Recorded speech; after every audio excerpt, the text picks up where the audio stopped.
All right, good afternoon. We are at the 15th of November. Here's our little, what did Rowan call her? Sniffles. Sniffles. I don't know, but our grandson named her Sniffles. We worked her over with a little bit of spray on flea stuff yesterday. She was scratching. Worked it all in her belly and everywhere. Worked it. She took it really well. And there's not a spore. The fleas were running like fleas. And not a scratch today. She's there waiting for that attention. Not a flea on her now.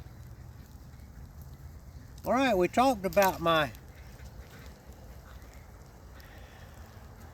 non-anchor freestyle just shoot the bow yesterday. And I said that yes, it was fun. But with that style, I've known it for a long time. Sometimes it just worked perfect. But I think because the arrow is so far away, the point of the arrow from where your eye is, and it's so far away from being pointed at the target that sometimes it works great and sometimes you make a really bad miss with it. So I started doing the thumb knuckle to the eye yesterday, and that worked really well, except it's hard to pull the bow there. And also when you get it up into here, it's hard to aim too. It kind of gets in the way. Your hand kind of gets in the way. So going back to I don't think for me the thumb knuckle to the cheekbone can be beat. And in all honesty, looking at the arrow point, the gap, which is very close to the target, seems to work. The drawbacks of it is that the deer needs to present himself and stand pretty still for you and give you a chance to get it up and aim it. Sometimes they don't do that. Sometimes it's moving pretty quick and you don't have a shot really. If it was a shotgun, you could do it, but this is not a shotgun. All right, here we go. Thumb knuckle to the cheekbone. And I don't know, I guess I'm going to apologize for going back and forth, but that's my style. I like to try different things, but if I was going to go this afternoon, I would try to get a situation where I could get the thumb knuckle to the cheekbone, and I would try to get a shot somewhere around this. This here is better than 10 yards. This is almost 15 right here. Let's see what I can do with it now that I've... All right, that's a heart shot. I won't be able to tell until I get up there. That might have been a little bit low. But I always want to shoot low rather than high. Let's try it again.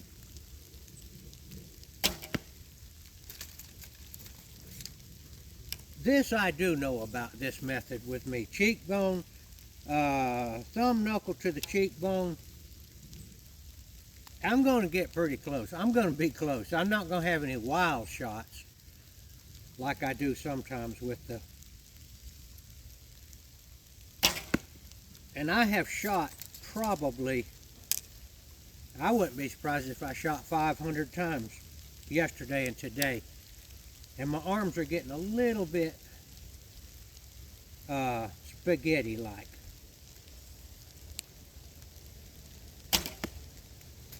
Shooting a little bit back.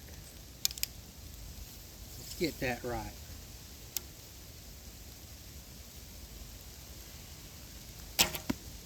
Little high. But like I said, if I go this afternoon, I'm going to have it in my mind to go for let's go to the pig target now.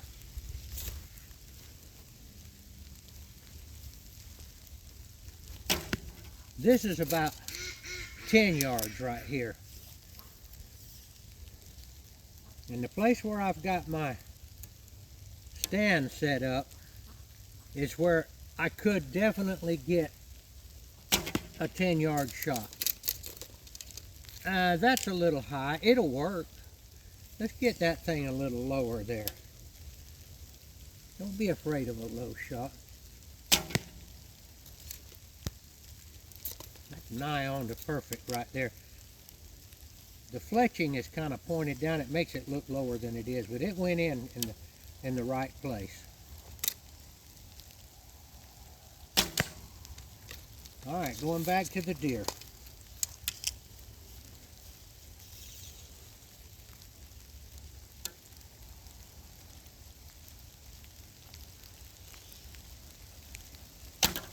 Ooh, when it sucks it in that, right in the bread basket, it really does.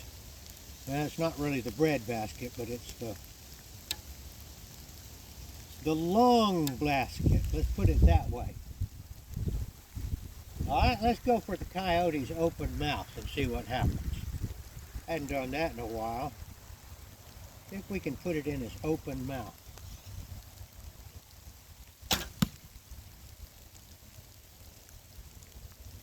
I think I hit low. I'm not sure. Hit him in the lower jaw. Well, that wasn't a bad shot, though. All right, come a little closer, David. What I'd like to talk about right now, there's an awful lot of stuff going on in the news right now. The world political situation does not look good. The United States economic situation does not look good. There's a lot of talk of terrorism, a lot of talk that terrorists have snuck into the United States across the border.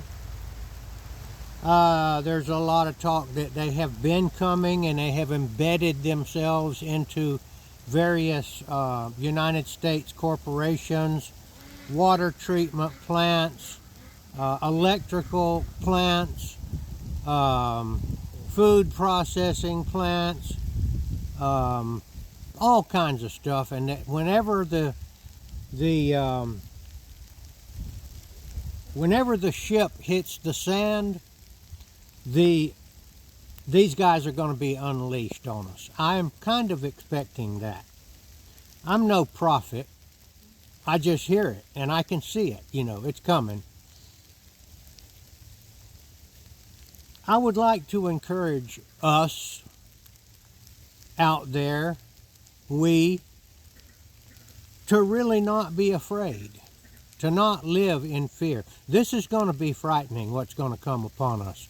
Maybe the internet's going to go down. It actually goes down now from time to time. Maybe the electricity's going to go off for a while, maybe some pretty good whiles, you know. But let's don't be afraid. Let's think that our God is going to protect us and that we're going to draw closer as a community and as families, and we're going to get through this. I think that's what's coming here pretty soon. There's some other stuff that I know about that pertains to the 17th letter of the alphabet. And there was a time when I said a lot more about that, but that thing has gone kind of dormant.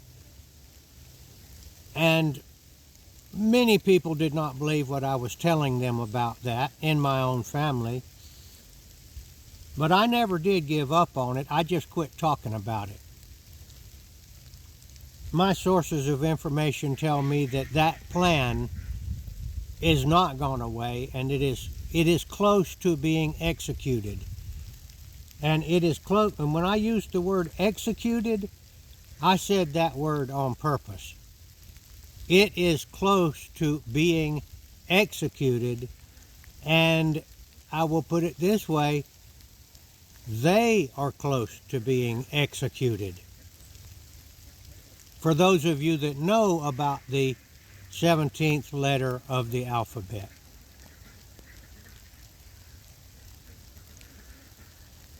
I've heard some stuff recently by a couple of people that I really respect, and I think they know what they're talking about. And one of them goes by the number 107. 107. Maybe some of you have heard of that before. If you haven't, you haven't. All right, I have shot the bow too much in the last few days. It is drizzling rain out here. And I would like to say the Lord's Prayer, and I would like to make a call to those that are teetering on the brink of coming to Christ, that are almost at the point where they're ready to say, Jesus, save me. I'm ready to be saved. I want to go with you. I want to belong to you. And I want to live forever in the kingdom of heaven. I want to encourage those people. Go ahead and do it. All right, the Lord's Prayer, and then we'll wind it up. Our Father, who art in heaven, hallowed be thy name. Thy kingdom come, thy will be done on earth as it is in heaven. Give us this day our daily bread, and forgive us our trespasses as we forgive those who trespass against us. Lead us not into temptation, but deliver us from evil. For thine is the kingdom and the power and the power and the glory forever. Amen. And I do want to say hello to John. Signing off.